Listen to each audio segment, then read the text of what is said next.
Welcome to Man Does Tech, where I solve the problems you didn't even know you had. You begin by opening the image in a capable editor and duplicating the background layer so you can always revert. Once done, zoom to 100% and select the text area with a lasso, pen, or marquee. This isolates pixels for clean removal. Make sure to sample nearby colors for healing and set tool hardness appropriately.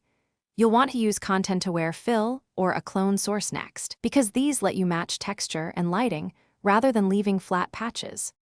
Next, remove the text by applying content-aware fill for simple backgrounds or the healing brush for small, patterned areas. If the background is complex, switch to the clone stamp and sample from several nearby spots, rotating and adjusting brush flow to match grain and lighting. Once done, blend with low-opacity healing strokes and dodge/burn if needed to restore contrast. Make incremental undos and save versions, because working in small passes preserves realism and prevents repeating patterns. Finish by refining edges and correcting subtle mismatches. Use frequency separation to address color shifts while preserving texture, and apply subtle sharpening or blur to integrate the edit. Once complete, inspect at multiple zoom levels and screens to catch artifacts.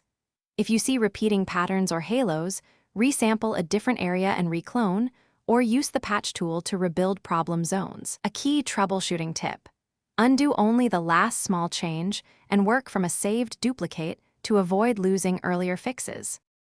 Thanks for watching. If you found this helpful, don't forget to like and subscribe.